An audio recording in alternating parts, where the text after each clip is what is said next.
Dengan Bu. Jelas ya? Baik, terima kasih kepada Poltekkes Semarang atas kesempatan dan waktunya saya bisa berbagi dan sharing mengenai rekam medis elektronik yang merupakan bagian dari sistem informasi keperawatan gitu ya, sistem informasi keperawatan yang sekarang kita pada era 4.0. Saya mulai ya. Silakan Bu. Oke. Bapak Ibu dan teman-teman semuanya, teman sejawat keperawatan, siang hari ini kita akan sharing, akan berbagi mengenai implementasi sistem informasi keperawatan. Kebetulan saya ada di rumah sakit, maka saya sharingkan sedikit mengenai sistem informasi keperawatan yang ada di rumah sakit Dr. Karyadi. Sebelum kita masuk ke sistem informasi keperawatan itu adalah bagian terintegrasi dari rekam medis elektronik. Jadi paling tidak kita bisa sedikit mengenal apa itu rekam medis elektronik. Sedikit saya sharingkan mengenai rekam medis elektronik. Oke, tak kenal maka tak sayang ya. Ini adalah nama saya, Eka Sila Handayani. Saya dulu juga dari Poltekkes Semarang, tetapi saya lulusan Blora dari desa gitu.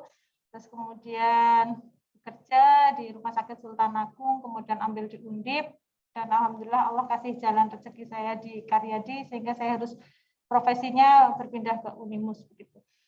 Kemudian background-nya saya adalah perawat geriatri.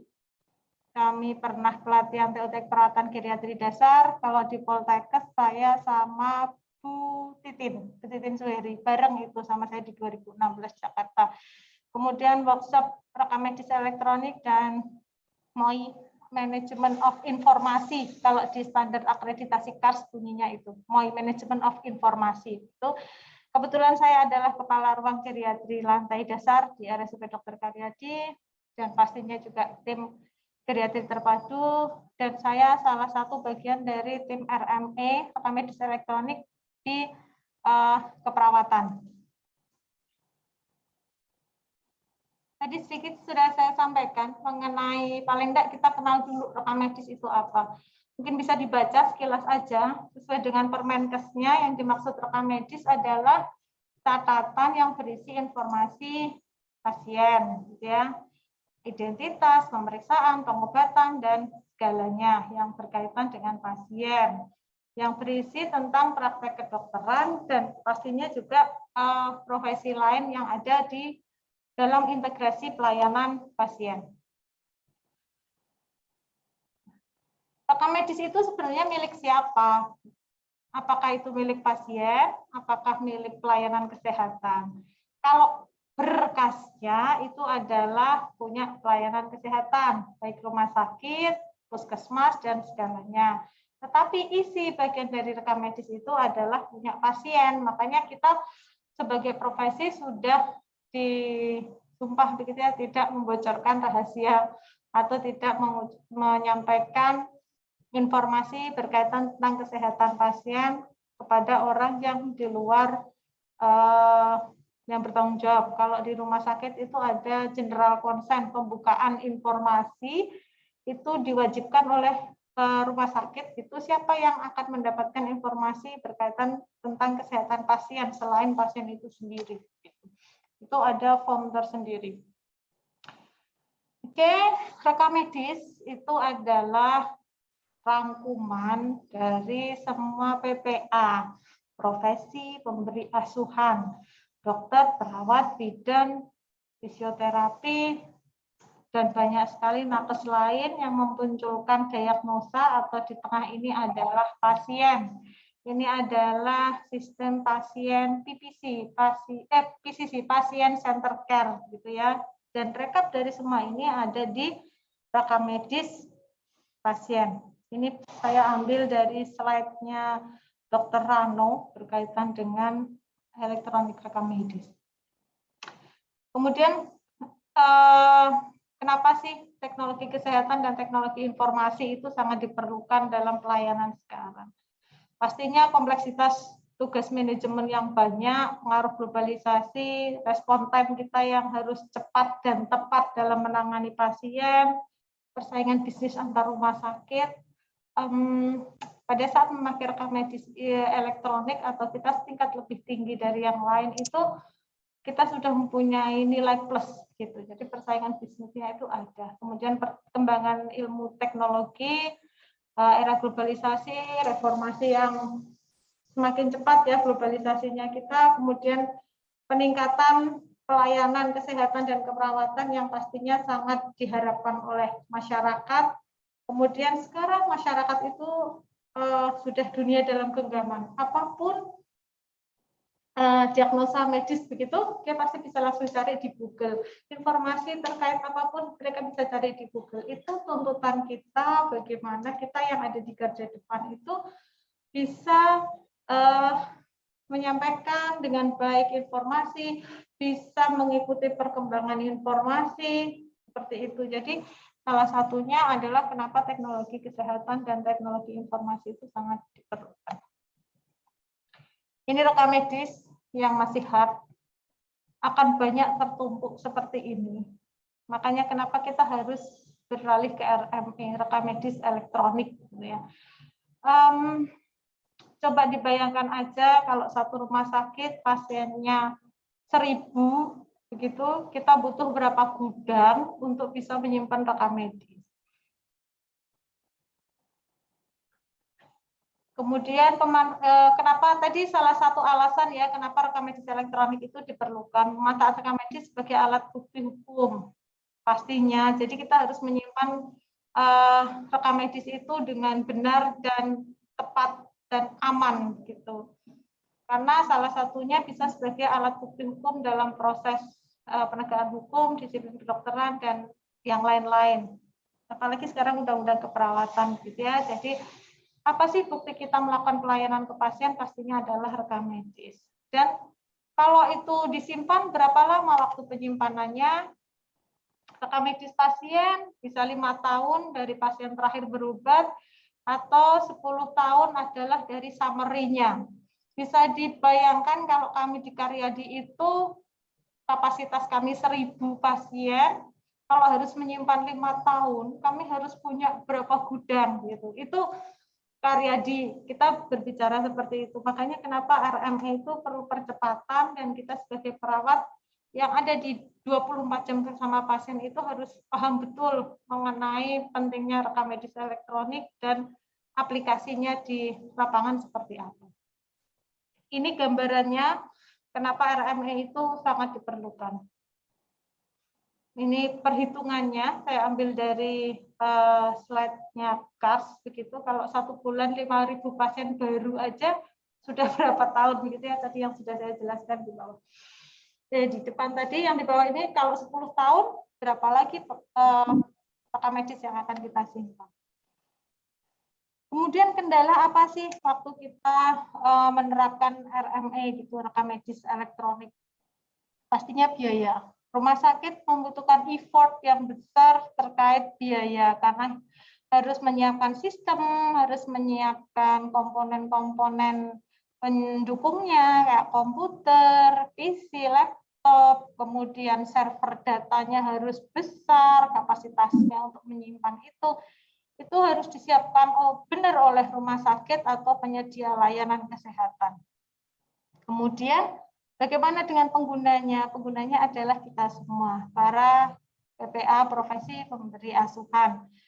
Kalau kita di sini bicara adalah kita sebagai perawat, jadi kapabilitas kita sebagai perawat, kemudian critical thinking kita sebagai perawat itu harus benar-benar digunakan pada saat menggunakan rekam medis elektronik. Serta yang satu lagi adalah pengguna itu harus berjalan seiringan dengan standar akreditasi rumah sakit.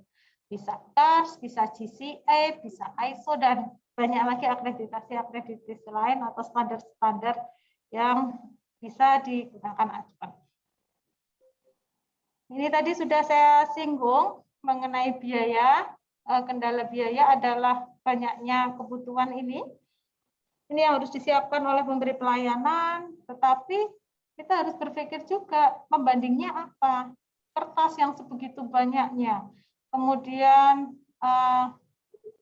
kalau di kami namanya pos ya, tenaga pengantar untuk mengirim rekam medis dari satu poli ke poli lain, dari rawat inap satu ke rawat inap lain gitu. Biaya pembuatan gudang, perawatan gudang, pemusnahan rekam medis itu pun ada alurnya dan itu juga mengandung biaya.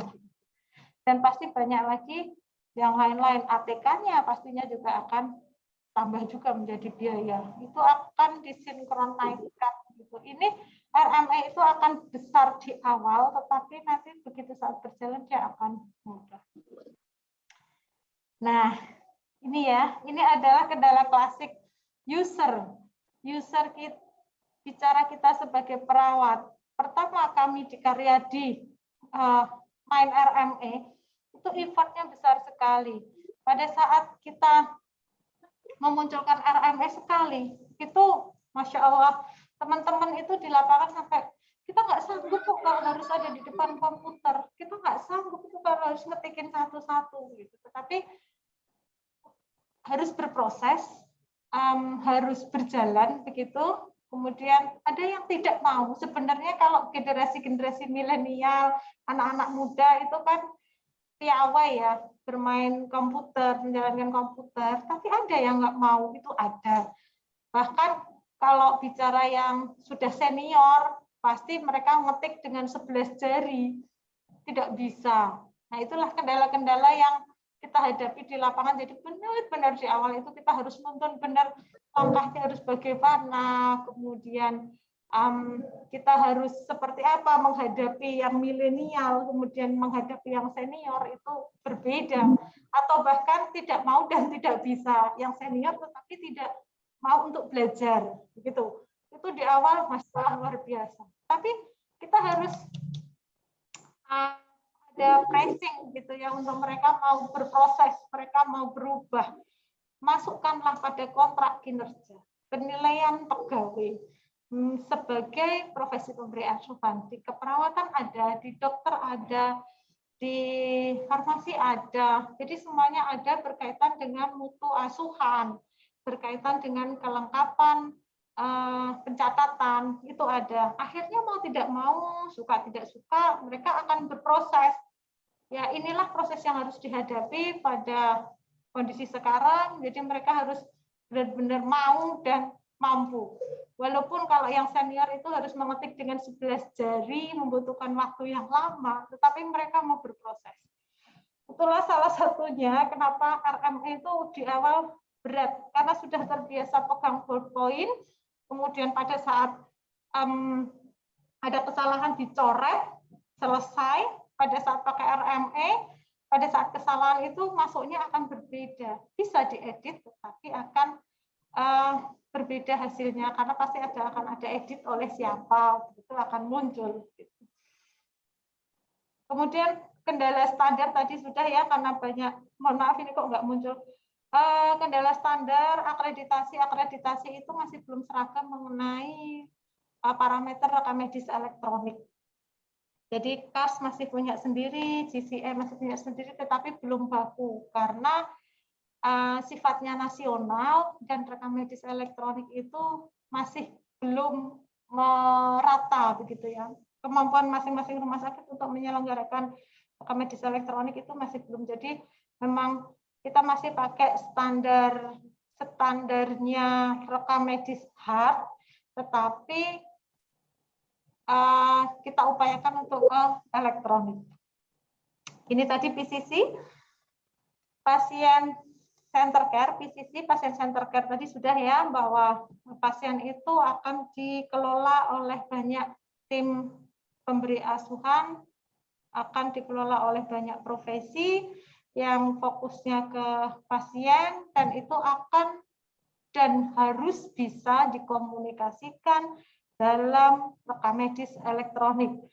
Jadi tidak bisa rekam medis elektronik itu punya perawat sendiri, punya dokter sendiri, punya farmasi sendiri, itu tidak bisa. Mereka harus bersinergi jadi satu di satu sistem. Kita juga bisa lihat punya dokter, dokter bisa lihat punya kita, dan yang lain-lain juga harus bisa. Nah, ini networknya sedikit saya tampilkan begitu. Yang di sini adalah punyanya rumah sakit atau pelayanan kesehatan. Kemudian yang di sini adalah punyanya publik atau eksternal.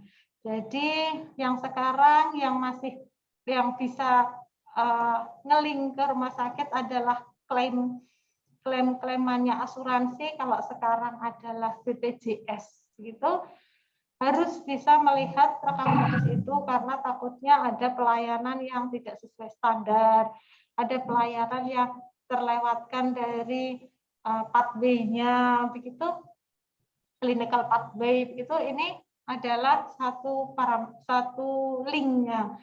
Kemudian kalau pas COVID maka akan muncul lagi punyanya pemerintah. Pemerintah harus atau paling tidak DKK itu bisa mengakses punya rumah sakit, data-data berkaitan dengan pasien yang punya rumah sakit. Pastinya tidak semua data, tetapi biodata, kemudian summary yang berkaitan dengan penyakit-penyakit khusus itu mereka bisa. Ini profesi memberi asuhan yang banyak adalah ada dokter, nutrisionis, fisioterapi, farmasis, social worker, speech therapy, banyak ya. Dan pastinya juga ada perawat di situ, maka semuanya akan mengacu pada catatan yang terintegrasi dan catatan interdisiplin atau semua profesi memberi asuhan menuliskan di situ. Ini sedikit adalah bagaimana rekam medis itu harus bisa mencakup beberapa unsur ini. Akurat, aksesibel, responsibel, reasonable, relevan, rasional, informatif, konsisten, dan pastinya komplit. Ini adalah harga mati dari sebuah rekam medis dan juga rekam medis elektronik. Semuanya harus akurat, sampai relevan dan rasional. Itu semuanya harus ada di situ. Jadi pertama menyusun itu memang effortnya harus luar biasa. Jadi harus agak menyingkirkan yang lain untuk bisa fokus ke rekam medis elektronik. Ini adalah akses, Bapak Ibu semua dan teman-teman. Ini adalah akses karena masing-masing user, masing-masing profesi semuanya tidak akan bisa mengedit punya yang lain. Misalnya saya, kasihlah masuk sebagai perawat untuk melihat catatan dokter. Maka Ekasila hanya bisa membuka dan membaca, open dan read. Gitu. Tetapi saya tidak punya akses untuk edit, kemudian menambah, mengubah, menghapus, kemudian ini kan programnya nggak jalan, saya hapus aja punya dokter biar saya nggak disalahkan, misal seperti itu nggak bisa. Jadi saya hanya punya akses untuk membuka dan membaca. Kemudian kalau di punyanya laborat, saya bisa masuk punya laborat, tapi saya hanya punya akses membuka, membaca, copy, download, dan print. Saya juga tidak bisa mengubah, tidak bisa meneruskan, dan tidak bisa mengedit. Demikian juga misalnya dokter profesi yang lain hanya bisa membuka dan membaca. Tetapi beliau tidak bisa untuk forward, edit, copy, dan lain-lain. Ini adalah hak akses dari masing-masing user yang nanti kita punya password. Kita punya password dan nomor user dan nomor password itu yang harus kita simpan. Karena masing-masing akses ini juga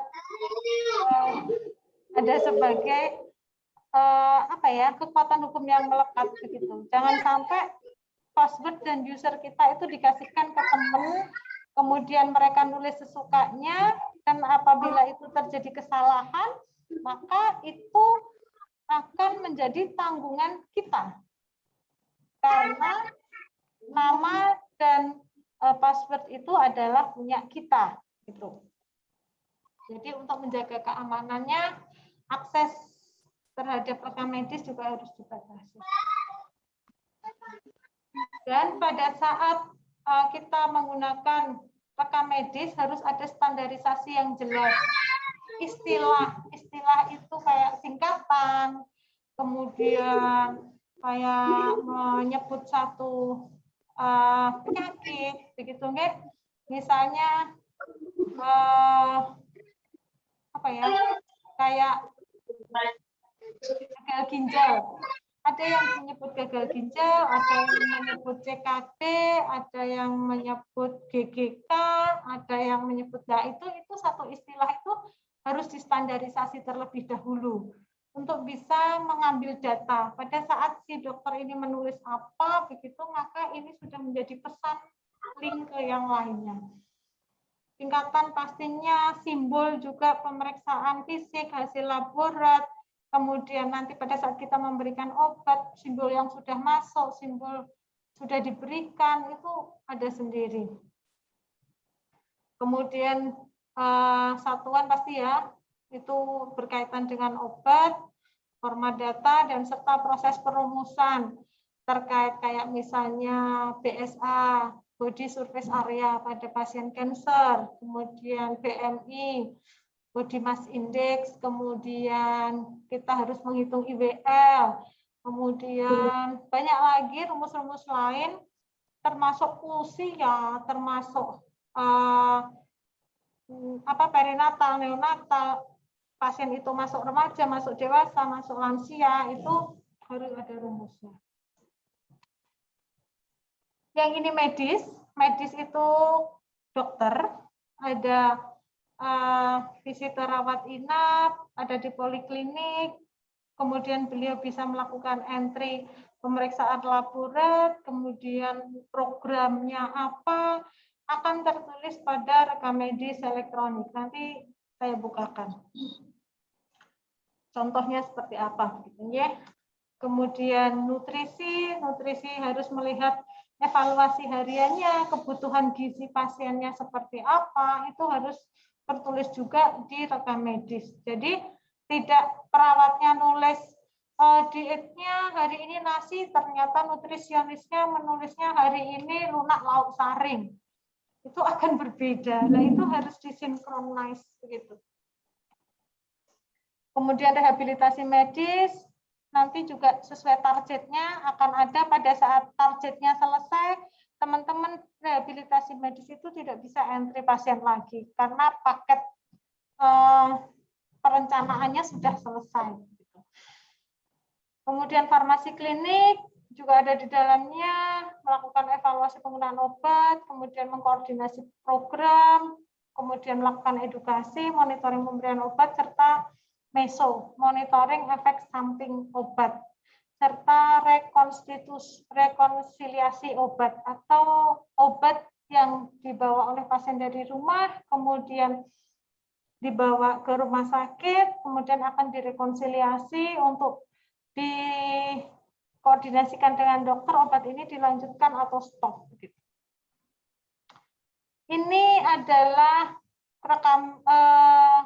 profesi lain, non profesi pemberi asuhan, bukan dari kita yang coaching ke pasien, tetapi mereka juga membutuhkan data-data yang ada di rekam medis elektronik. Ada MPP, keuangan, asuransi, sampai sisrut. Kalau Bapak, Ibu, dan teman-teman yang sudah ada di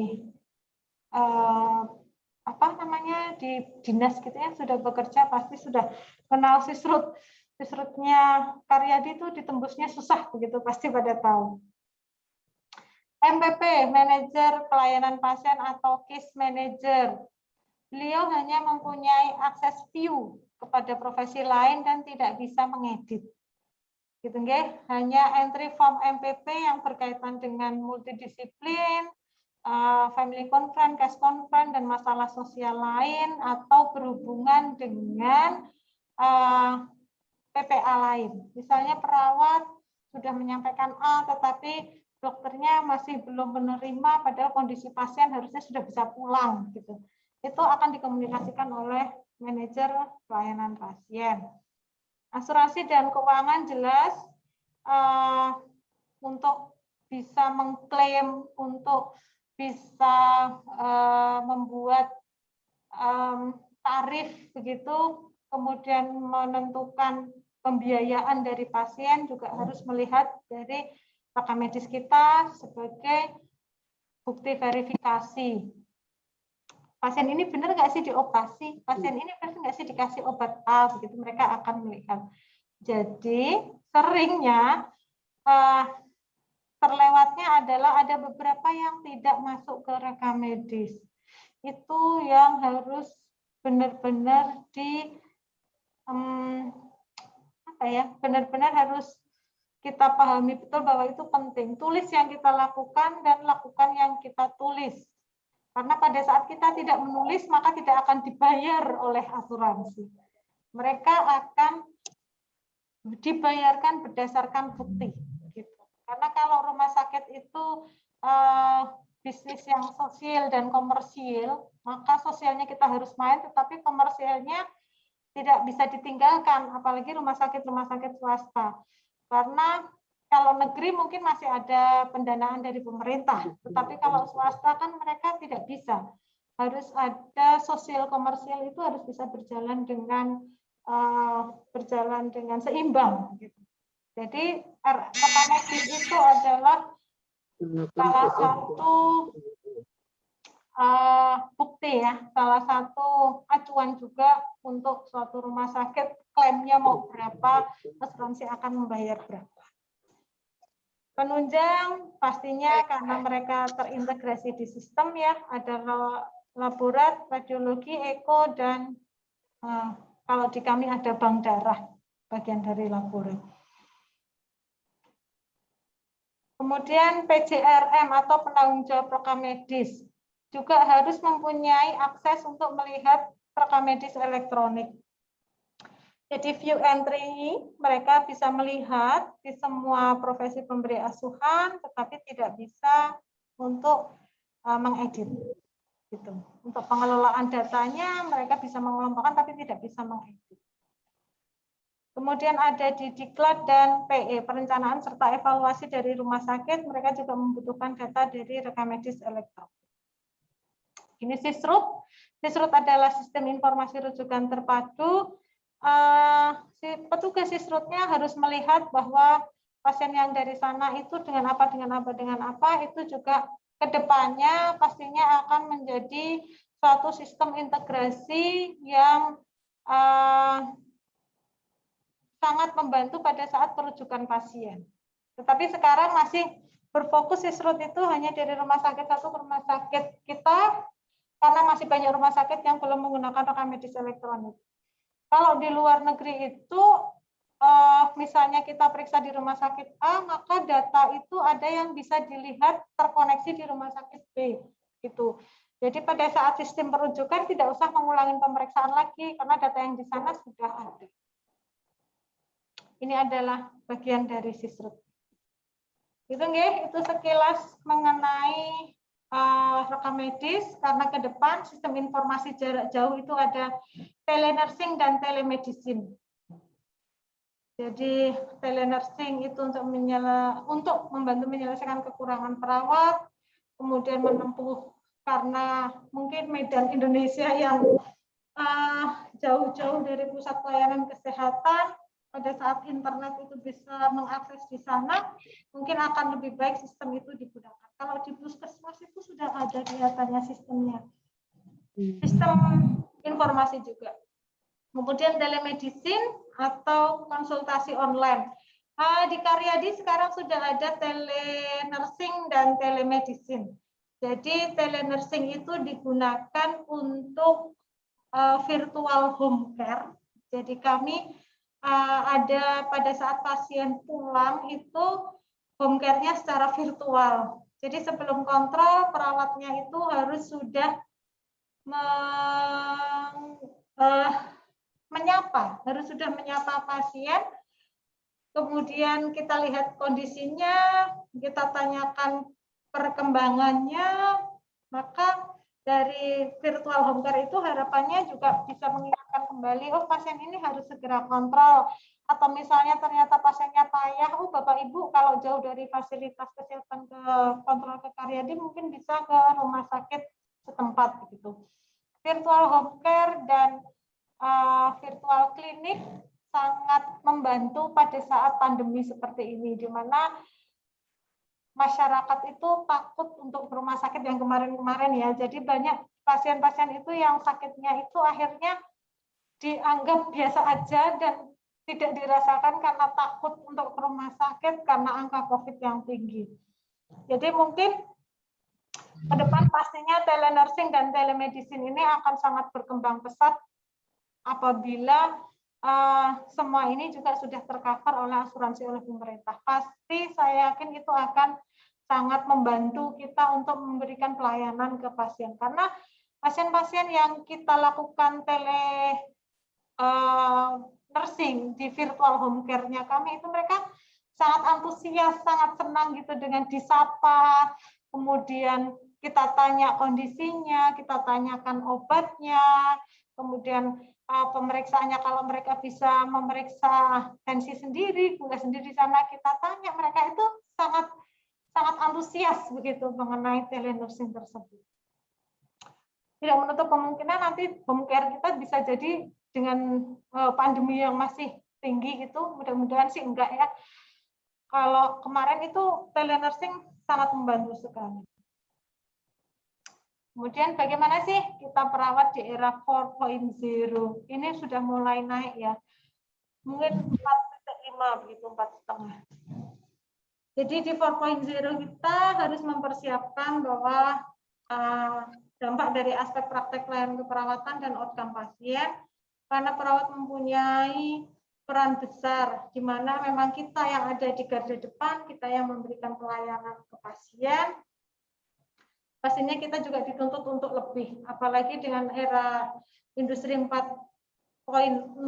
dengan intelijensi production, harapannya kita juga bisa membangun sistem artificial intelligence begitu. Jadi memudahkan langkah kita dalam bisa memberikan pelayanan kepada pasien. Kemudian kita harus tadi ya peka terhadap teknologi informasi, critical thinking, mempunyai ide untuk perubahan dan adaptasi terhadap era baru.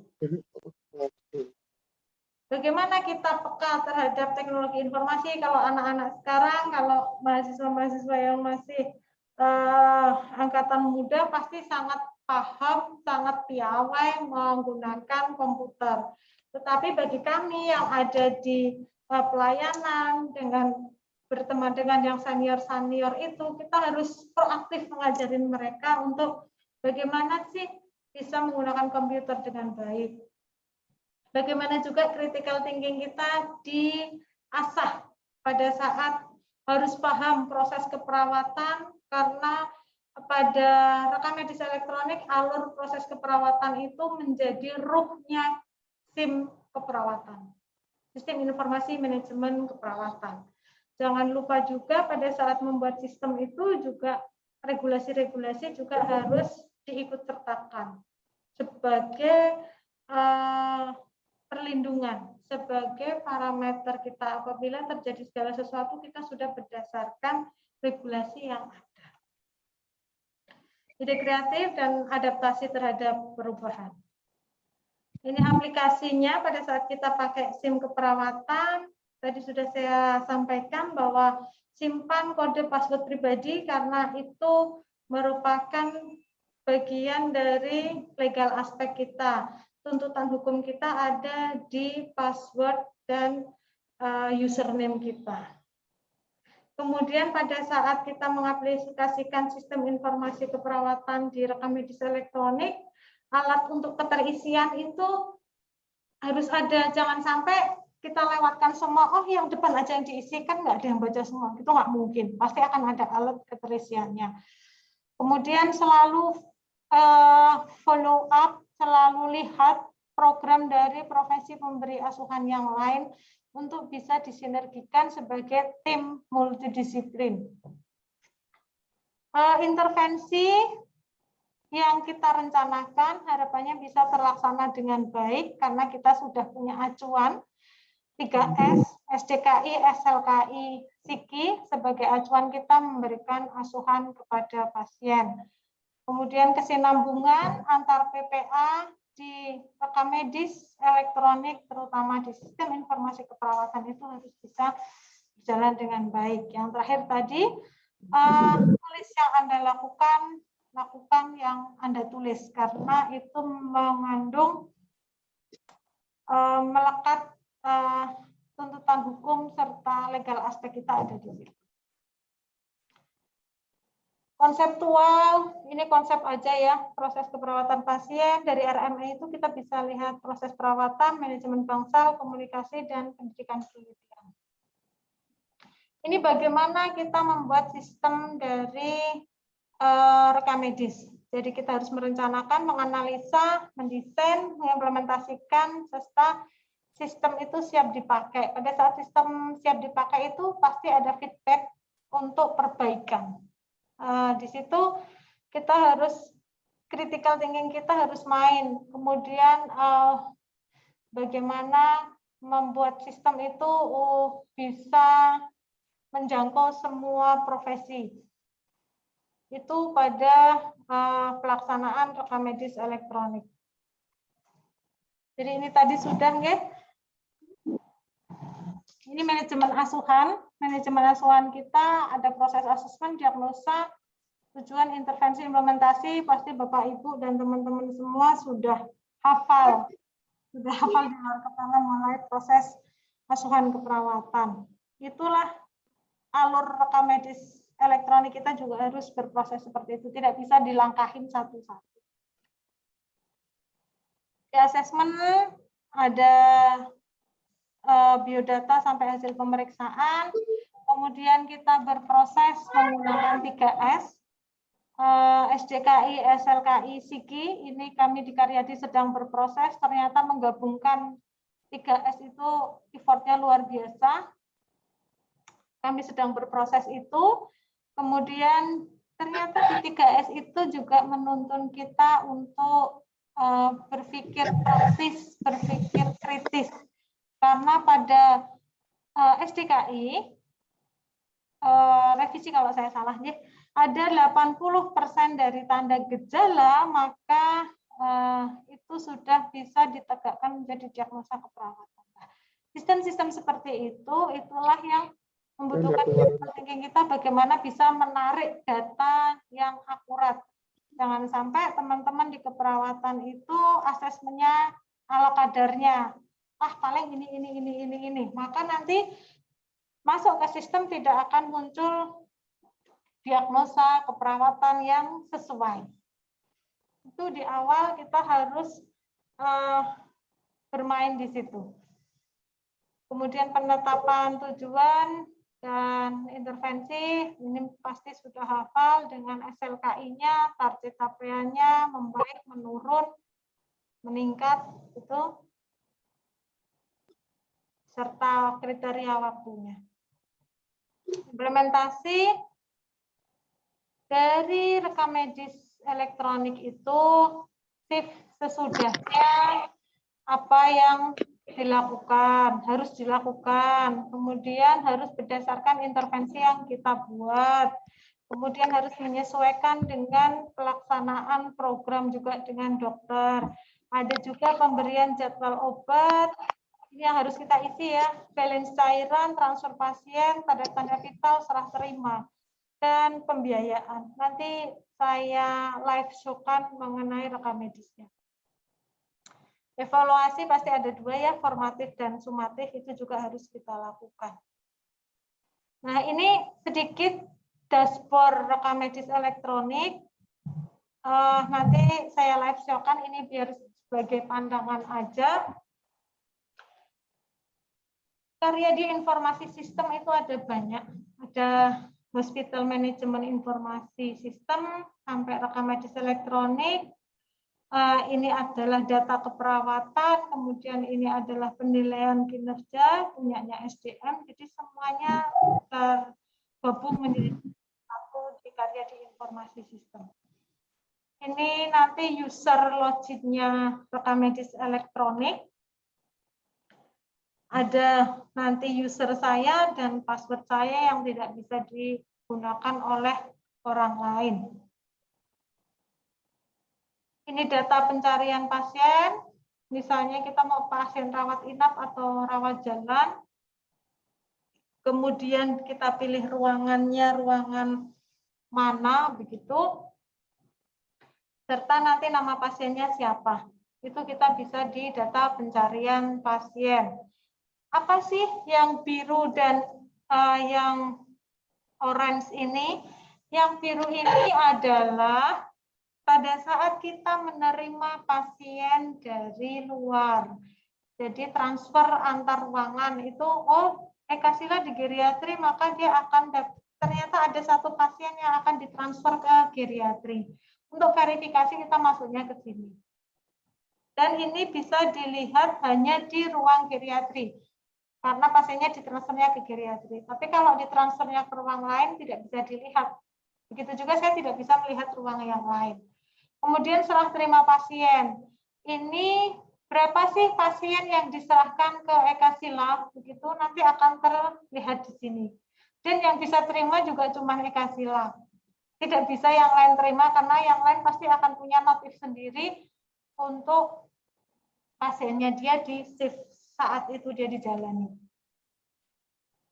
Kemudian ini lembar transfernya, begitu. Saya tutup identitas pasiennya. Nanti kita bisa lihat. Jadi pada saat pertama menerima pasien, lembar transfer itu harus terisi dan. Ini menu dashboard-nya, banyak sekali yang harus kita isi, dan ini terkoneksi dari masing-masing PPA. Ini asesmen keperawatan awal, jadi pasien masuk tanggal berapa, jam berapa, kemudian alergi apa tidak, itu harus diisi.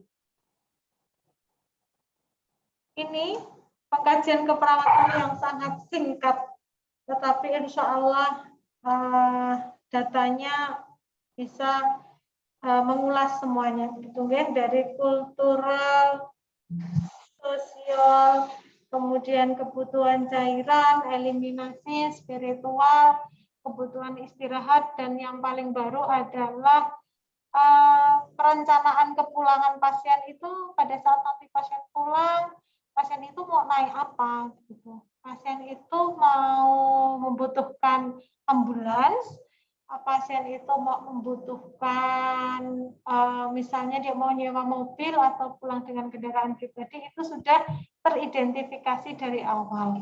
Jadi tidak sampai pasien itu pulang dan tidak tahu pulangnya mau kemana dan naik apa. Itu harus perawat tahu dari awal. Ini sebagian ya contohnya. Ini adalah asesmen gizi. Nah ini pada saat pasien itu kategori gizinya A, maka akan A dan B akan dikelola oleh ahli gizi. Kemudian pada saat pasien itu C, maka akan dikelola oleh gizi klinis. Ini automatically nanti begitu kita klik C, maka di sini salah satu aja C, di sini akan muncul C. Dan nanti akan diasesmen oleh gizi klinis.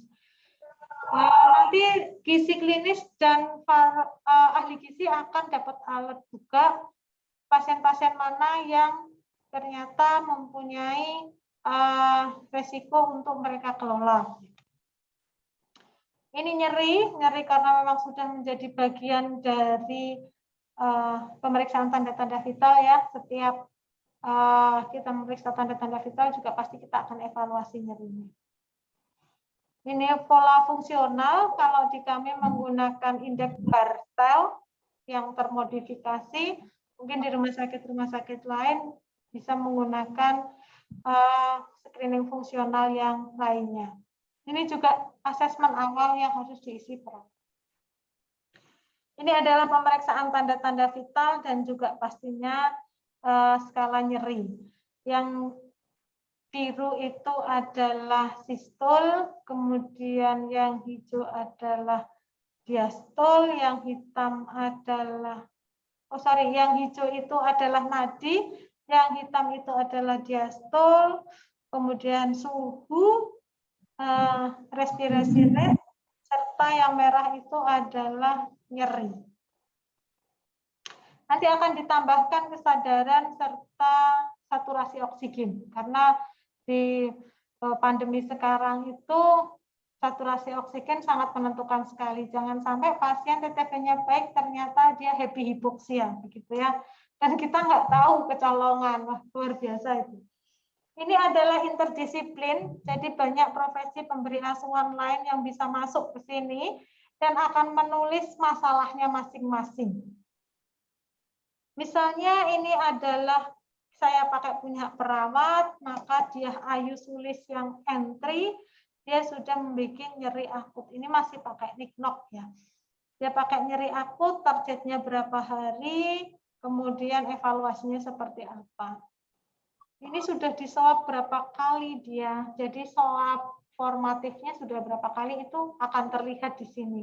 Tidak bisa membohongi bahwa bukan sudah tak swab, gitu nggak bisa. Jadi pada saat saya review rekam medisnya teman-teman yang ada di ruang rawat inap, karena sampling pasti saya yang bertanggung jawab, saya evaluasi, mereka nggak bisa bohong. Ini kan sudah saya entry jam sekian, kan nggak mungkin orang di rekam medisnya juga jamnya berbeda dengan pengakuannya, gitu ya. Itulah keuntungan rekam medis elektronik. Diagnosa keperawatannya bisa diambil dari sini, nanti saya live show-kan. Ini contohnya kecil-kecil sekali ya, ini masih pakai tanda dan no. Ini lembar integrasi, jadi apa yang kita tulis bisa dilihat oleh profesi pemberi asuhan yang lain. Ini adalah punyanya perawat. Kemudian yang ini adalah punyanya dokter. Misalnya ini menjawab konsulan, begitu, maka pemeriksaannya akan muncul di bawahnya, swabnya, kemudian obat-obatan, konsul ke dokter siapa, kemudian misalnya ada pemeriksaan radiologi, pemeriksaan apa, semuanya juga sudah terintegrasi di sini. Jadi tidak usah menuliskan atau melakukan order ulang kita sebagai perawat. Kalau dulu kan semuanya perawat, Mbak, order OSG, Mbak, radiologi, Mbak, apa, begitu ya. Jadi dengan rekam medis elektronik ini kita kembalikan kepada yang mempunyai kompetensi. Jadi tidak semuanya dibebankan kepada kita. Resep, maka dokter yang sudah harus menulis. Tidak, dok, diobatin apa enggak? Kita yang nulis, gitu ya. Ini akan, dengan rekam medis elektronik itu akan menggeser dan akan mengembalikan kewenangan itu kepada yang punya. Misalnya prosepan itu secara undang-undang adalah punyanya dokter, kita kembalikan ke dokter. Kemudian konsul-konsul itu kan secara kewenangan punya dokter, kembalikan ke dokter. Order pemeriksaan yang dibutuhkan dan program pasien itu punya dokter, kembalikan ke dokter. Kita sebagai perawat tidak terbebani lagi dengan hal-hal yang seperti itu. Paling tidak kita bisa lebih fokus ke asuhan kepada pasien. Kemudian ini implementasinya dari perencanaan tadi, kemudian intervensinya apa, kemudian pelaksanaan implementasinya seperti apa. Ini kita masih pakai niknok ya, karena ini di 2020. Nanti saya lihatkan yang baru.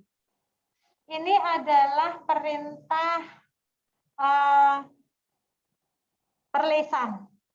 Jadi telepon begitu, kemudian habisnya apa, maka akan dituliskan di sini. Begitu, itu sekilas mengenai rekam medis elektronik. Ada yang ditanyakan sampai sini sebelum saya live-kan RME punyanya Karyadi. Mohon maaf saya jawab telepon.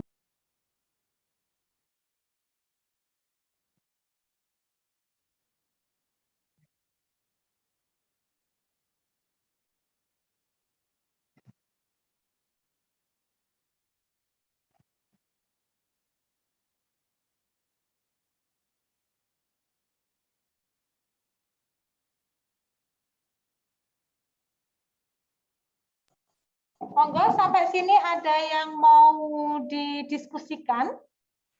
Bagaimana penggunaan rekam medis di rumah sakit itu yang berbasis elektronik? Mungkin Bapak Ibu yang sudah bekerja atau yang sudah ada di pelayanan kesehatan atau mungkin sudah mempunyai pengalaman lebih bisa kita berbagi informasi begitu sebelum saya live-kan yang punyanya Karyadi. Karena effortnya memang luar biasa pada saat kita membuat rekam medis elektronik. Bagaimana kita bisa menghubungkan antar profesi pemberi asuhan. Itu PR besar saya dan tim, terutama bagaimana keperawatan itu bisa dipandang dengan dua mata begitu. Tidak dipandang oleh sebelah mata oleh para profesi pemberi asuhan lain. Karena jangan sampai yang kita tulis di SOAP kita, yang kita tulis di lembar terintegrasi kita, itu tidak mengandung informasi yang bermakna bagi profesi pemberi asuhan lain. Itu PR besar saya dan tim, bagaimana teman-teman itu bisa menuliskan semuanya dengan lengkap dan informatif. Oh, ini ada yang di Indonesia Timur ya. Monggo silakan yang kalau mau sholat dulu dipersilahkan. Cintanya Bu Ika. Dalam J. Sugeng sonten. Sugeng sonten Ibu. Bu Ika, ya. Saya yang sudah kaum tua itu bangga sekali ya dengan perkembangan keperawatan, kemajuan pelayanan kesehatan. Yang ingin saya tanyakan, Bu Ika, bagaimana dengan pelaksanaan asuhan keperawatan dengan sistem 3S ini? Apakah dalam sistem ini sudah terintegrasi di sana sehingga perawat sudah tidak lagi banyak menulis? Ya, karena saya lihat kalau misalnya masih ada asuhan keperawatan yang belum terkoordinasi dengan baik, itu karena salah satu kendalanya kan kita harus apa yang kita tulis itu banyak gitu. Apakah sudah sampai ke sana, Bu Ika? Terima kasih Bu Afia, luar biasa. Memang di dalam sistem informasi keperawatan itu salah satunya memang kita harus dengan sistem yang benar kita harus bisa memberikan waktu lebih untuk bisa memberikan asuhan keperawatan. Jadi di Karyadi karena semuanya sudah by system, jadi kita bisa lebih meminimalkan tulis menulis begitu. Jadi sekarang itu pulpen kita itu awet tidak tulis menulis, tetapi hanya tinggal klik dari data yang sudah kita punya. Dan implementasi yang sudah ada di 3S itu, serta terarah pada saat, oh pasien seperti ini, itu di 3S harus dilakukan tindakan ini. Luaran yang seperti ini, maka kita harus memunculkan intervensi yang seperti apa, gitu kan? Itu sudah ada alurnya, tinggal kita ikutin saja intervensi yang sudah dibuat, maka teman-teman tidak akan banyak lagi berpikir ini bagaimana, ini harus seperti apa, begitu. Tinggal kita aplikasikan yang sudah sesuai dengan ilmu tadi, yang sudah ada di sistem, untuk bisa diaplikasikan ke pasien. Jadi teman-teman, alhamdulillah teman-teman terutama yang saya tahu di geriatri begitu, mereka sudah lebih bisa touching ke pasien, lebih bisa memenuhi kebutuhan dasar pasien, dan tidak lagi disibukkan dengan tulis menulis dan pikir memikir ini harus dilangkahkan seperti apa, karena semuanya sudah ada di sistem. Begitu Bu Afia. Alhamdulillah, luar biasa. Mudah-mudahan betul panjenengan tenaga kita betul-betul dan pikiran kita lebih banyak untuk pasien. Satu lagi Bu, kalau untuk telenursing gimana Bu? Prosedurnya Bu untuk bisa misalnya siapa saja yang akan mendapatkan perawatan melalui telenursing, kemudian terus kalau ada masyarakat yang kepingin ya, tadi kan seperti yang dijelaskan Bu Ika bahwa ini masih masa pandemik, misalnya orang yang nggak mau ke rumah sakit bisa mendapatkan telenursing atau telemedicine, itu prosedurnya ya gimana Bu? Oke. Untuk telenursing, kalau di Rumah Sakit Karyadi saat ini memang masih dari pasien yang pos rawat inap, gitu Bu. Jadi pasien-pasien yang pos rawat inap itu bisa kita daftarkan untuk telenursing, sehingga kita bisa mengevaluasi kemajuan pasien. Pada saat nanti dokter pasien itu menghendaki untuk telemedicine, itu juga bisa. Jadi nanti berhubungannya dengan dokter. Jadi nanti dokternya akan menanyakan, mengakses mengenai kondisi pasien, tetapi secara virtual, kemudian peresepan obat itu masih menggunakan belum bisa menggunakan asuransi, jadi masih mandiri. Kalau untuk telemedicine, kalau untuk yang telenursing, virtual home care itu kita memang dari pasien yang sementara ini masih dengan pasien yang rawat inap. Jadi pasien rawat inap kita daftarkan untuk kita lakukan telenursing, virtual home care, kemudian kita evaluasi pada saat virtual home care tersebut. Nanti ini sebentar saya kopikan yang telenursing, saya sudah buat ada PPT-nya. Sebentar. Mungkin begitu Bu Afia. Ada yang ditanyakan kembali? Izin untuk bertanya sebelumnya. Iya, monggo.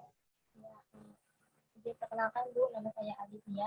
Sebelumnya mohon maaf saya kamera karena situasi yang tidak mendukung sinyalnya.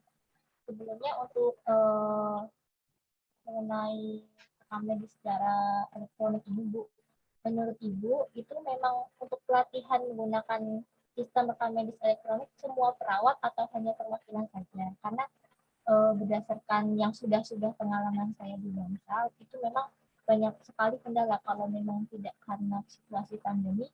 Mereka pun juga meskipun sudah diberikan pelatihan tetap enggan dan lebih memilih kembali ke kondisi yang lama tulis menulis seperti itu. Karena memang beda zaman ya Ibu, karena yang dulu kan sudah terbiasa menulis, sedangkan sekarang kan semuanya serba teknologi dan komputer. Dan mungkin Ibu barangkali ada penyelesaian. Oke, terima kasih Bu Alivia. Pertanyaan yang luar biasa ya. Memang itu kendala besar. Di awal dulu kami juga seperti itu. Pelatihan itu awalnya hanya untuk PPJA, perawat penanggung jawab asuhan. Semua PPJA kita gilir untuk di trial, menggunakan trialnya rekam medis elektronik gitu, sehingga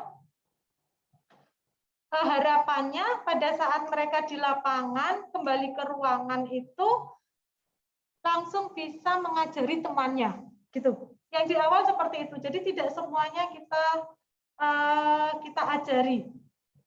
Kemudian ternyata tidak efektif karena masih ada beberapa yang defend, tidak mau berproses, lebih enak pakai yang manual. Akhirnya teman-teman itu menggantungkan diri pada yang junior. Yang senior tidak mau menulis. Udahlah, kamu aja yang nulis karena aku nggak bisa. Kalau pegang komputer nanti akan lama. pegangnya akan lebih lama dari kamu, nanti kerjanya nggak selesai-selesai. Di awal seperti itu. Tetapi kemudian akhirnya secara bergantian paling tidak setengah dari teman-teman di ruangan itu diberangkatkan untuk pelatihan. Memang memakan waktu yang lama karena di lab komputer kami itu tersedia 25 komputer untuk satu sesi begitu. Sementara perawat Karyadi ada 1.500 gitu ya. Jadi kita berapa bulan itu. Jadi saya setiap hari itu memberikan informasi mengenai RME itu sampai nanti gantian tim yang lain itu sampai hampir 1 bulan lebih seperti itu. Jadi fokus ke ruangan satu, kita selesaikan. Nanti fokus lagi ke ruangan ini, kita selesaikan. Dan itu di absen. Begitu tidak sesuai atau tidak berangkat, maka akan menjadi teguran dari atasan.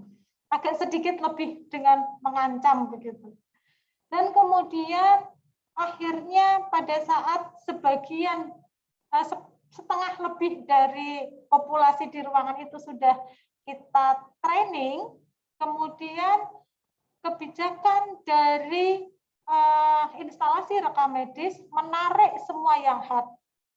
Jadi yang hard itu diambil semua begitu, tidak usah dicetak lagi, maka mau tidak mau, suka tidak suka, mereka harus beradaptasi dengan rekam medis elektronik.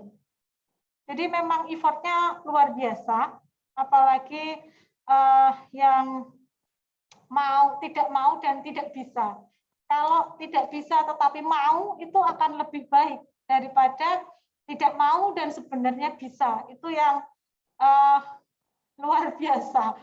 Kalau tidak bisa dan mau berproses, itu berarti dia sadar akan perubahan. Tetapi kalau yang tidak mau tetapi sebenarnya dia bisa, itu namanya yang bermalas-malasan. Itu menjadi parameter dan kendali ada di kepala ruang. Bagaimana kepala ruang itu bisa mengevaluasi, mensupervisi teman-teman yang ada di bawahnya.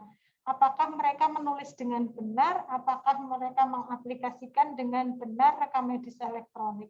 Jadi perjuangannya memang luar biasa, Bu Alivia. Jadi semangatlah apabila nanti harus beralih ke RME 100%. Begitu? Sudah jelas? Terima kasih atas jawabannya luar biasa. Terima kasih banyak, Bu. Sama-sama. Monggo Bapak Ibu yang lain ada yang mau disampaikan atau mau didiskusikan kembali? Ini saya bukakan sedikit mengenai telenursing. Sebentar. Saya izin share screen lagi, ya.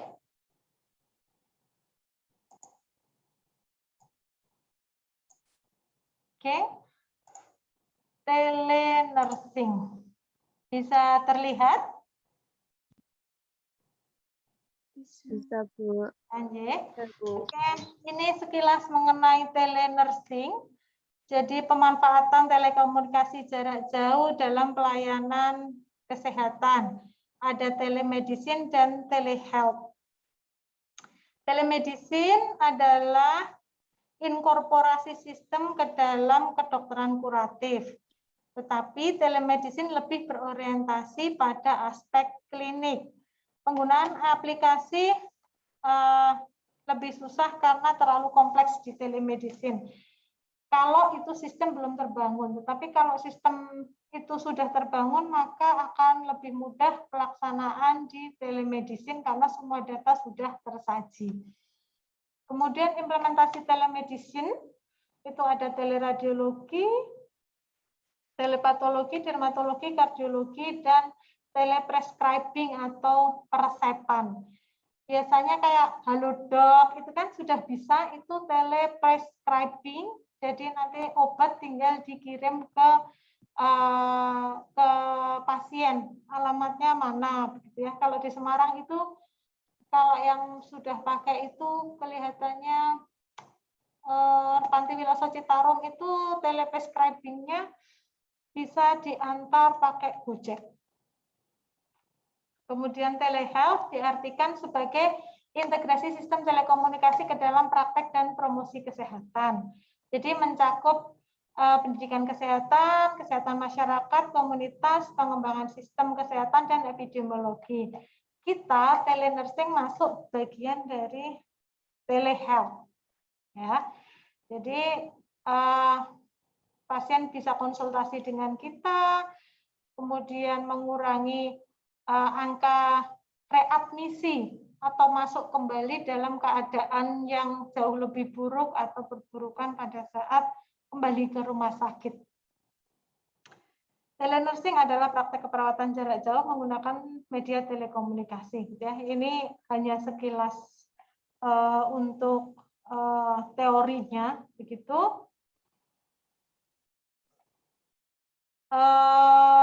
Keuntungannya adalah mengurangi waktu tunggu dan waktu kunjung, karena pada saat pandemi itu luar biasa ya, ketakutan kita pada saat kita harus bertemu dengan orang, harus berkerumun, begitu. Bisa mempersingkat hari perawatan dan mengurangi biaya perawatan karena bisa sudah terkoordinasi dengan baik. Kemudian membantu pemenuhan kebutuhan kesehatan, memudahkan akses petugas kesehatan yang ada di daerah terisolasi, dan berguna untuk kasus-kasus kronik atau kasus geriatri. Jadi sedikit menyinggung kasus geriatri, kalau di Permenkesnya bahwa geriatri itu ada pelayanan home care, dan kita harus fokus pada caregiver. Caregiver itu pemberi asuhan yang ada di rumah bersama pasien. Itu nanti yang menjadi fokus kita pada saat kita melakukan virtual home care atau telenursing pada kasus-kasus geriatri, karena caregiver itu adalah perpanjangan dari tangan kita untuk memberikan pelayanan kepada pasien. Mendorong tenaga kesehatan atau daerah yang kurang terlayani untuk mengakses penyedia layanan melalui mekanisme telekonferensi, videokonferensi, Zoom seperti ini, begitu nggih. Dia bisa membantu keluarga untuk berperan aktif dalam perawatan. Ya, tadi kayak caregiver itu bisa orang luar, bisa juga dari keluarga inti. Hambatan pelaksanaannya faktor biaya, karena penyediaan fasilitasnya harus luar biasa, effortnya besar bagi penyedia jasa pelayanan kesehatan. Kemudian sumber daya manusianya paling tidak pada saat kita melakukan telenursing itu, perawatnya harus paham IT, perawatnya harus bisa mengoperasionalkan komputer, kemudian harus bisa mempunyai critical thinking yang baik. Pada saat kita berdiskusi dengan pasien, pada saat kita melakukan komunikasi dan menemukan masalah yang ada di pasien yang ternyata pada saat kita melakukan komunikasi itu bisa tergali, maka kita juga harus bisa langsung menemukan penyelesaiannya. Tidak mungkin pada saat telenursing itu, sebentar ya, saya tak tanya dulu. Kan tidak mungkin, karena kita ada di situ satu-satunya dan tidak ada yang lain. Begitu. Jadi, critical thinking kita, bagaimana kapabilitas kita sebagai perawat benar-benar harus bagus pada saat kita melakukan telenursing. Dan kebijakan. Jadi telenursing, telemedicine saat ini kebijakan pemerintah untuk asuransi masih belum berpihak pada itu. Karena asuransi, terutama kalau Indonesia pakainya BPJS, itu masih harus ada data jelas dan pasien itu harus datang ke fasilitas pelayanan kesehatan.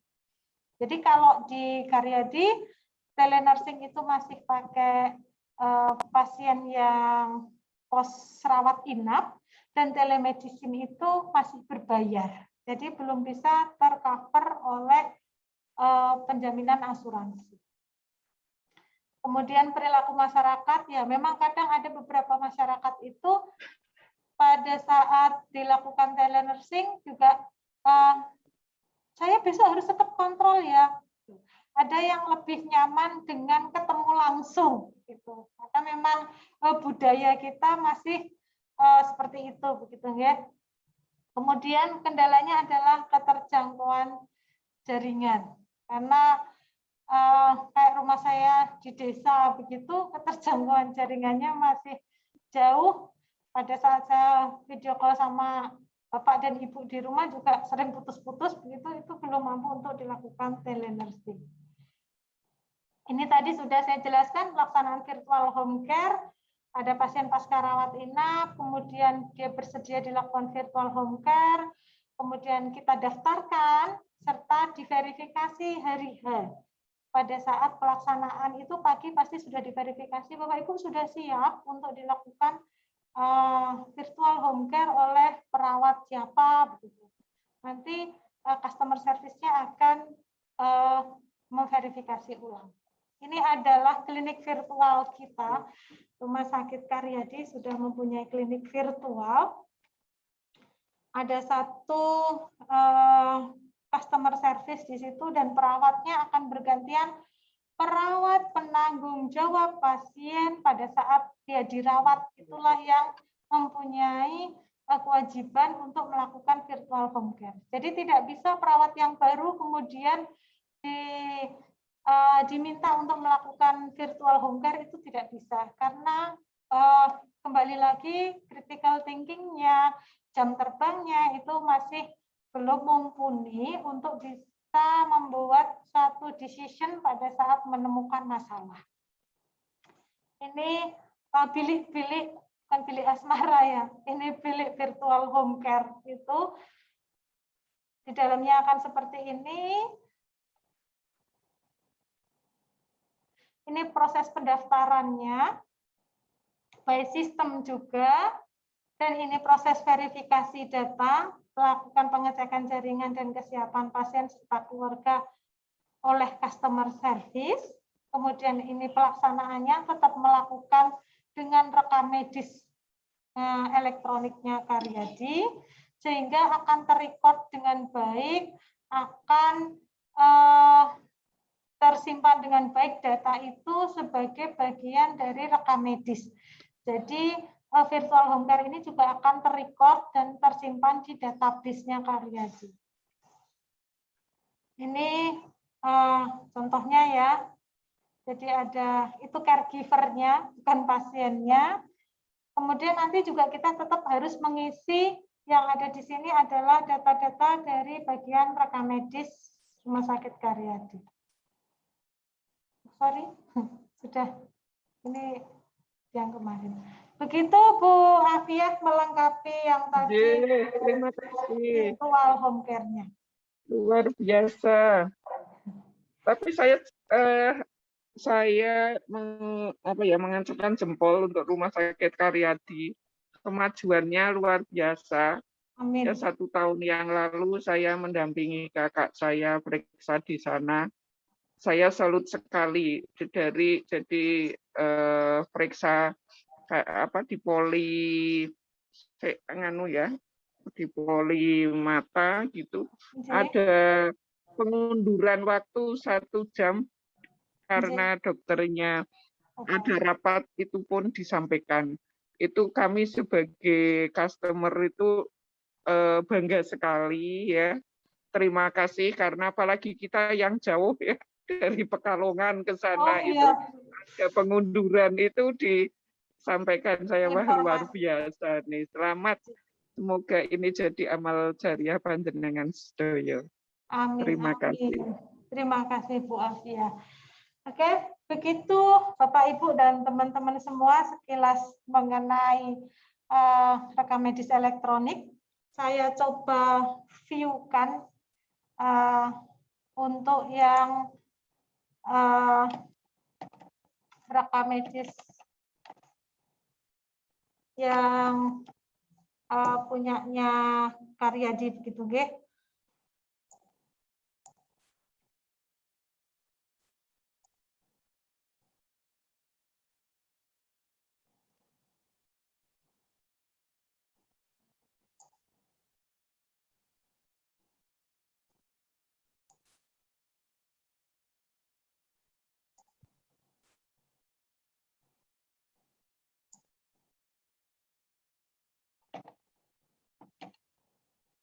Sorry. Sebentar.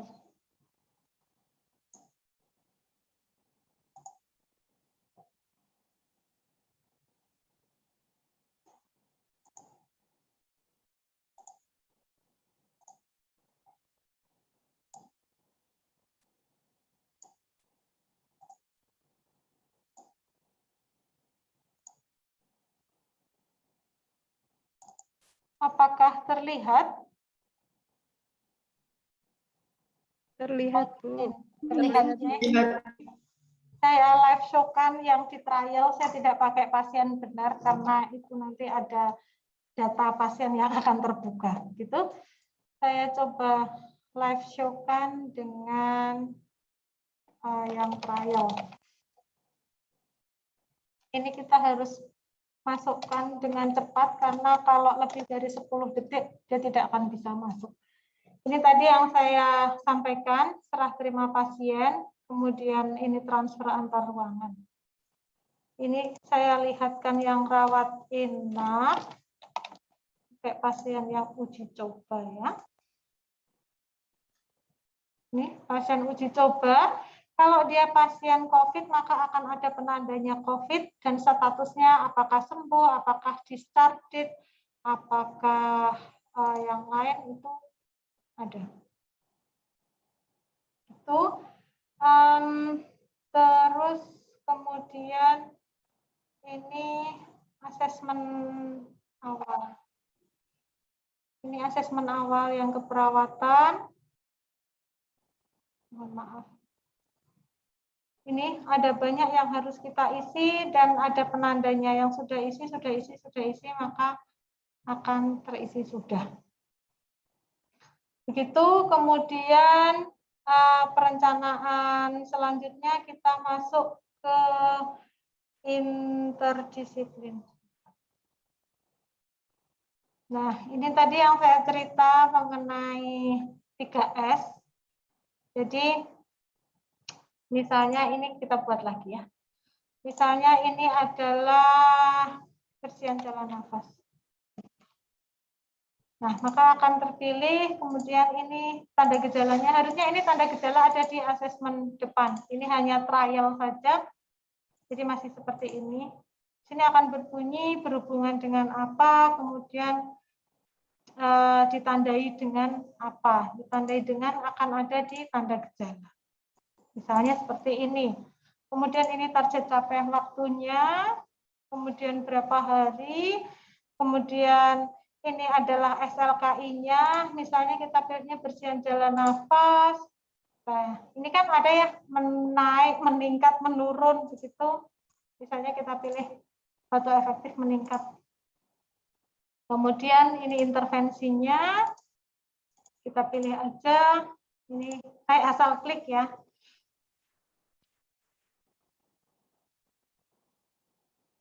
Nah, maka akan muncul bersihan jalan nafas tidak efektif 5 hari ditandai dengan tadi batu efektif meningkat. Jadi di sini kita langsung implementasikan dari tadi yang sudah kita buat misal.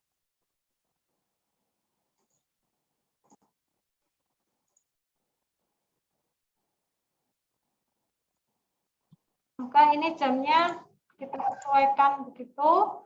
Jadi kita tidak usah tulis-menulis lagi, semuanya sudah ada di sini. Nah, sesudah itu, maka setelah kita lakukan semua, maka kita bisa, ini belum, sorry. Misalnya ini.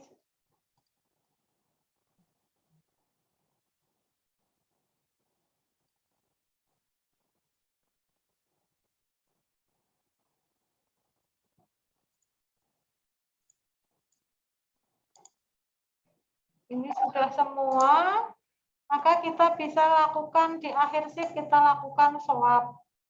Kita tinggal tambahkan. Nah, ini tanggal berapa, begitu, jamnya sudah tersedia. Tinggal kita ketik tadi subjektifnya apa, objektifnya apa, kemudian skornya berapa. Batuk tadi misalnya, oh sedang, berarti kan belum tercapai. Gitu, ini planning kita bisa tuliskan di sini. Kemudian kita buat swab. maka swab kita sudah jadi. Akan berbunyi seperti ini. Ini yang akan muncul dan dibaca oleh dokter. Apakah tercapai dan tidak tercapai dari perencanaan kita juga kita bisa aktifasi sini. Begitu, kemudian untuk pemeriksaan laboratorium dan segalanya kita bisa lihat dari view entry. Mudah-mudahan bisa dibuka ini yang trial. Ternyata tidak. Oh, nah di sini kita bisa lihat semua perencanaan, semua medis ada di sini. Jadi hasil laboratorium juga kita bisa lihat, radiologi kita bisa lihat, dan yang lain juga kita bisa lihat semua.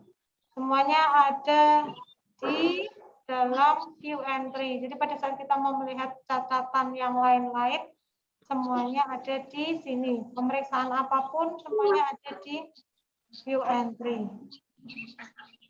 Begitu sekilas mengenai rekam medis elektroniknya Rumah Sakit Karyadi. Itu untuk pemberian obat, ada checking obat, kemudian serah terima dan untuk pemberian obatnya sendiri. Tidak bisa diakses karena dokternya belum masukkan obat, gitu ya. Pada saat dokternya bisa masukkan obat, baru kita bisa checking ini. Begitu Bapak Ibu sekilas mengenai dashboardnya rekam medis elektroniknya Karyadi. Ada yang mau ditanyakan kembali? Atau ada yang mau didiskusikan? Monggo. Waktu kita masih banyak ternyata. Saya takut tadi nggak nyampe. Masih. Ya. Atau ada yang di chat?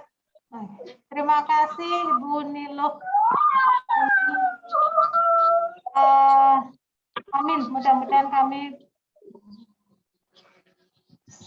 semoga bisa jadi bagian RSUP Dr. Karyadi. Kami tunggu di RSUP Dr. Karyadi ya. Ada yang mau didiskusikan kembali? Ada yang mau ditanyakan? Atau mungkin yang sudah bekerja ataupun yang sudah punya pengalaman ternyata di rumah sakit A seperti ini, rumah sakit B seperti ini. Boleh di-sharingkan juga di sini. Karena banyak rumah sakit lain yang sudah menggunakan RME. Jadi Hasan Sadikin itu sudah, Sangok sudah, ada beberapa yang tes. Kemudian itu Siloam juga sudah menggunakan rekam medis elektronik.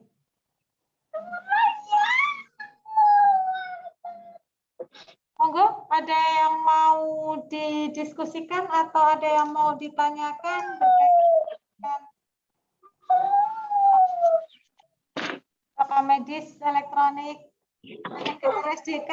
Boleh, kami tunggu. Silahkan, karena mudah-mudahan nanti Poltekkes bisa masuk ya. Minggu depan itu Undip sudah ada mahasiswanya yang praktek ke Karyadi. Mudah-mudahan nanti Poltekkes bisa segera menyusul untuk praktek ke Karyadi dan melihat-lihat rekam medis elektroniknya di kami. Ada yang mau didiskusikan, silahkan, atau ada yang mau ditanyakan, mungkin saya kelewat untuk menjelaskannya.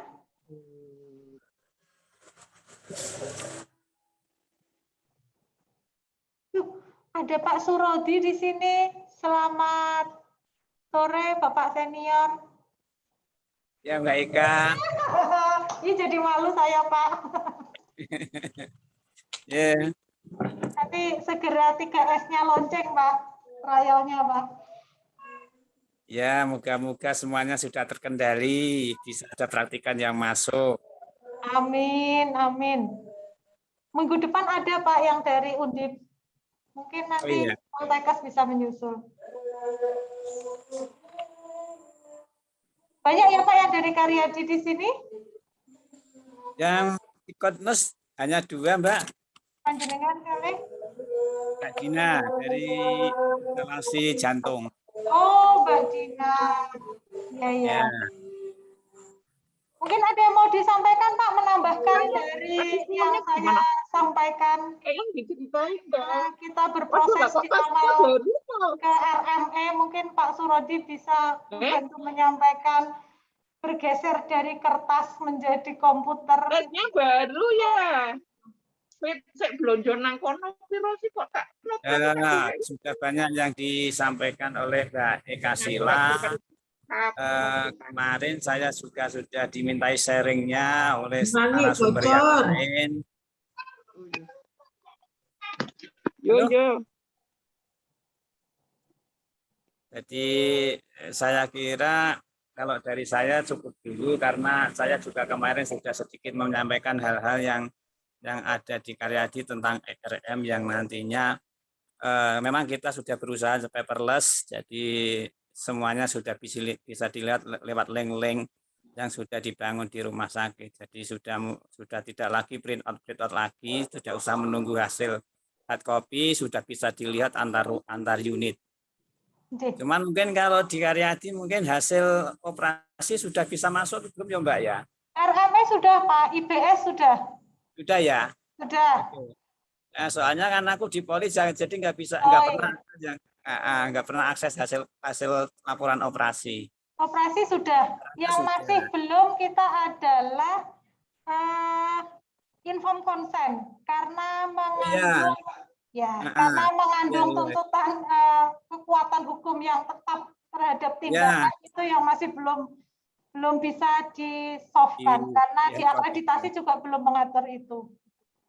Oke, ya berarti yang inform consent memang masih dalam bentuk hard dari Poli ya, seperti itu. Kita mau ada yang akan pasien tindakan, kita masih mengikutkan inform consent. Betul Pak Surodi. Terima kasih Pak Surodi. Mungkin ada yang mau disampaikan lagi atau Pak Surodi menambahkan lagi?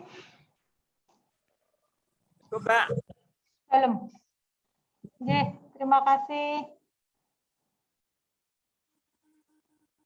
Monggo Bapak Ibu yang lain ada yang mau disampaikan kembali, didiskusikan lagi, masih ada waktu nih 15 menit.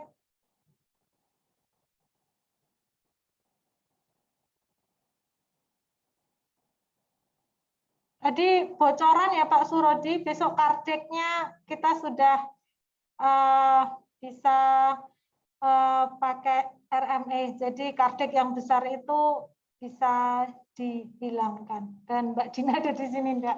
Ada itu. Maaf terlambat masuk Zoom. Enggak apa-apa. Bocorannya banyak ini di sini nanti. Yang tak live-kan itu yang saya live-kan itu yang besok insya Allah bulan depan launching. Bulan depan, mungkin September ini. Oke, siap. Ya, berproses kembali. Yang untuk diagnosa kemarin itu belum ya, Bu? Ya, tadi sudah saya live-kan. Mudah-mudahan bulan ini launching. Kalau Dokter Ninung Aziz. Oke, siap. Pasti setuju itu, Bu. Amin, amin. Puyeng baginya ya. Monggo Bapak Ibu yang lain ada yang mau disampaikan atau sudah jelas semua? Izin bertanya Bu Eka. Nama saya Yakub Jonathan. Mau bertanya tentang sisrut di Karyadi. Untuk sisrut itu ada respon time-nya atau enggak, Bu?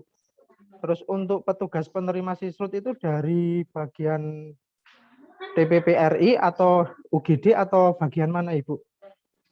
Karena fenomena di tempat kami itu jika notifikasi sisrut berbunyi itu hampir sama kecepatannya dengan notif untuk Blue Code, Ibu. Jadi jadi itu notifnya itu kurang dari 5 menit harus sudah terbalas. Oke.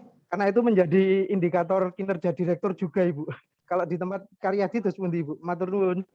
Terima kasih Pak Yakob Jonathan. Bapak dari rumah sakit mana? Saya dari RSJ Magelang, Ibu. Oh, RSJ Magelang. Terima kasih. Memang Sisrut itu warna-warni ya, warna-warni dunia luar biasa itu.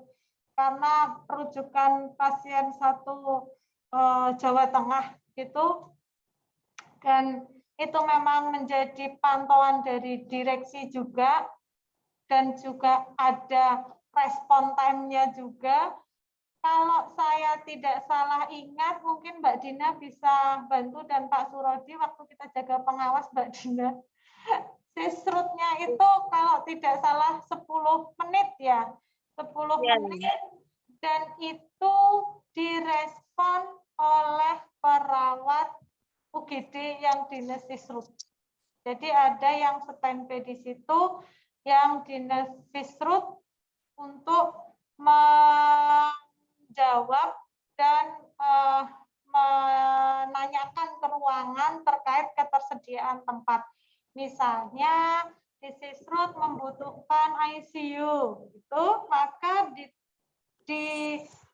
petugas yang ada di Sisrut itu akan menghubungi ICU dan TPPRI, karena TPPRI dan UGD serta Sisrut itu sudah ada link live-nya begitu, yang kosong yang mana, yang sudah terpesan yang mana begitu. Itu nanti akan segera dikonfirmasi apakah ada tempat atau tidak. Itu biasanya 10 menit respon awal, karena kita banyak ya, kalau 5 menit mungkin masih jawab yang satu, yang satunya sudah masuk lagi.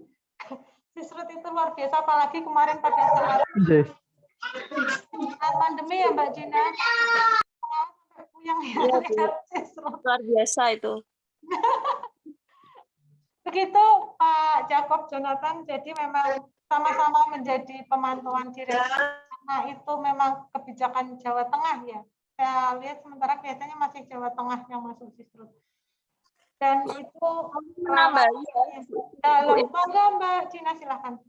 Iya, yang kalau misalnya Sisrut yang saya tahu pasien kardio ya, Bu Eka, yang rujukan dari rumah sakit daerah gitu masuk ke Sisrut, biasanya Sisrut itu nanti dihubungkan ke WA residen yang jaga di UGD, karena dari petugas perawat yang di Sisrut itu tidak tahu kondisi, jadi WA-WA-an sendiri biasanya sama residen ketika sudah kondisi transportable atau membutuhkan primary atau apa, baru diusahakan bisa dirujuk.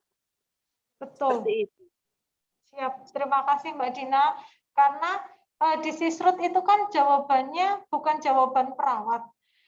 Jawabannya adalah keputusan dari dokter yang ada di lapangan. Kalau di kami kan memang di UGD ada residen yang standby, jadi sebagai perpanjangan tangan dari DPJP, begitu ya Mbak Dina. Jadi memang selain ketersediaan tempat, kondisi pasien itu tadi juga menjadi parameter. Transportable tidak, kemudian pemeriksaan penunjang yang lain itu seperti apa. Itu yang akan dikomunikasikan dengan dokter yang stase yang ada di UGD Karyadi. Betul Mbak Dina, seperti itu. Begitu Pak Yakob, terima kasih Mbak Dina. Terima kasih Ibu, terima kasih Mbak Dina. Jadi tetap respon time-nya itu ada, terus berlanjut ke WA Bu. Untuk respon awalnya mungkin langsung berlanjut ke WA nanti. Ya, berlanjut ke WA nanti. WA, ya. Nanti kalau misalnya sudah WA-WA-an gitu sama residennya, bagaimana pasien, apa yang perlu dibutuhkan, baru bisa Jadi sekalian mengirim data-data yang lain, mungkin. Ya, Itu WA-nya Pak Mas Yakob mungkin saya jelaskan, WA-nya itu di internal Karyadi ya, tidak bukan rumah sakit yang sana ya. Pengiriman data, pengiriman ronsen dan laborat tetap melalui Sisrut. Melalui Sisrut, Siap. Matur nuwun Bu Eka, Mbak Dina.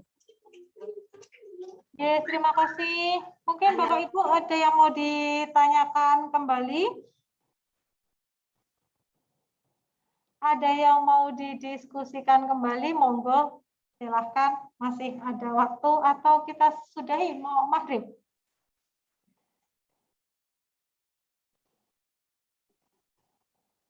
Sudah jelas semua? Ampun, J. Kalau sudah jelas, tidak ada yang ditanyakan, izin memotong 7 menit dari kontrak waktu sampai 5:30 gitu. Terima kasih atas waktunya, terima kasih atas partisipasinya, terima kasih atas kesempatannya, diizinkan untuk berbagi, diizinkan untuk sharing informasi dan diskusi bersama dengan Bapak Ibu yang luar biasa yang ada di Zoominar di jaringan Zoom pada sore hari ini. Mohon maaf apabila ada kesalahan, ada tutur kata yang kurang sesuai dari saya pribadi. Kesempurnaan hanya milik Allah Subhanahu wa Ta'ala. Terima kasih. Selamat sore. Wassalamualaikum warahmatullahi wabarakatuh. Waalaikumsalam. Waalaikumsalam warahmatullahi wabarakatuh. Terima kasih Terima Bu kasih, Bu Eka. Eka. Halo Cucu Ndak Bu Titi. Ini disusul ini. Jadi anak soleh ya. Atur nuwun Bu Eka. Wah, ya, paham itu diajak omong ya. Paham ya. Saya izin live, nanti materi saya Matur nuwun Bu. Ya, kesipen Pak. Ampun. Izin live ya semua. Izin live. Sampai ketemu besok. Sehat selalu semua. Amin, Bu Titi.